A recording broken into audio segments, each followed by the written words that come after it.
Pour ce quatrième volet de la présentation de Grande Côte Opération, nous allons nous éloigner un peu de la technique minière et industrielle pour nous concentrer sur l'être humain et son environnement.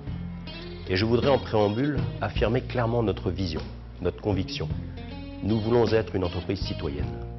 Citoyenne car, dans le cadre de sa responsabilité sociétale, GCO a développé une politique ressources humaines. Elle a mis en place une politique sociétale et communautaire. Elle a déployé une démarche environnementale. C'est ce que nous voulons vous montrer dans cette présentation.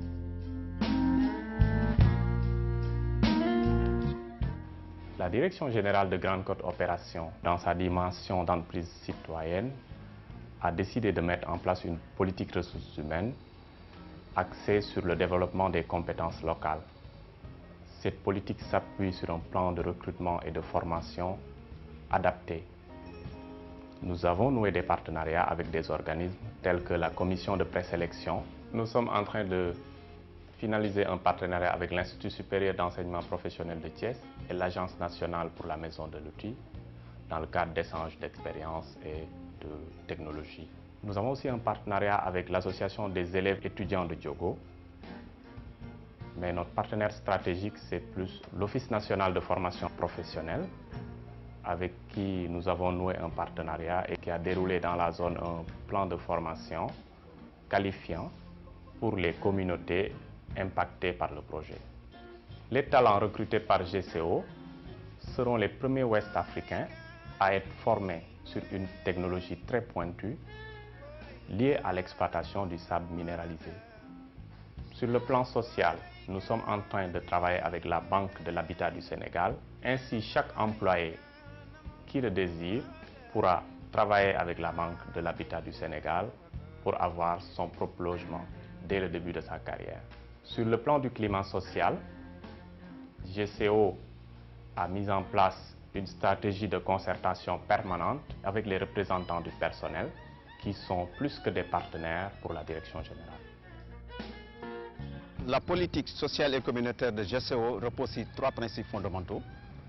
Une ouverture au dialogue social, la création d'emplois, accompagnée de programmes de formation pour les jeunes, mais également le programme social minier qui vient en appoint aux actions de l'État du Sénégal dans la prise en charge des préoccupations des populations locales. Il est absolument indispensable que nous consultons de façon effective et permanente les populations locales pour les informer sur la vie du projet, recueillir leurs avis, leurs attentes, leurs préoccupations, pour bien comprendre leurs besoins futurs et actuels afin de pouvoir nous y adapter dans le cadre de la mise en œuvre de notre programme de gestion environnementale et sociale. En ce qui concerne la politique de création d'emplois de GCO, nous donnons une priorité à la main-d'œuvre locale. D'ailleurs, à cet effet, une commission de sélection pour l'emploi local présidée par le sous-préfet de Meouane est composée par les chefs de village, les jeunes et les femmes a été mise en place pour promouvoir le recrutement au sein de GCO. Grâce à cette commission, sur les 2300 emplois que nous avons créés pendant la phase de construction, les 55% nous viennent de la région de Thiès, dont 36% pour le seul département de Tivaouane. Cette commission constitue un outil déterminant dans la lutte contre l'exode rural des jeunes vers les grands centres urbains. En rapport avec le ministère de la formation professionnelle, des programmes de formation des jeunes de la localité pour renforcer leur employabilité et également le développement social des communautés qui vivent dans la zone où le projet est établi.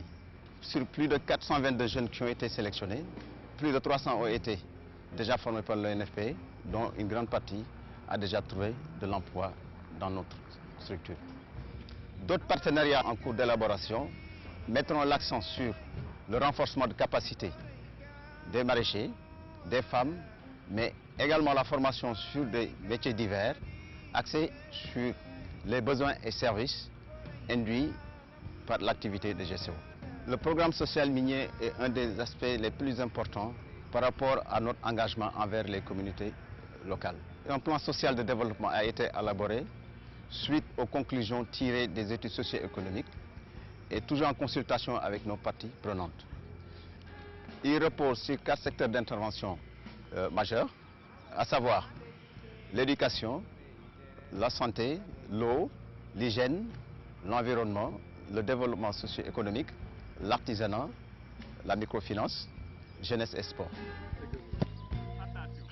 La politique de Grande Côte Opération est de continuer à travailler avec et pour les populations afin de contribuer significativement à leur développement social durable.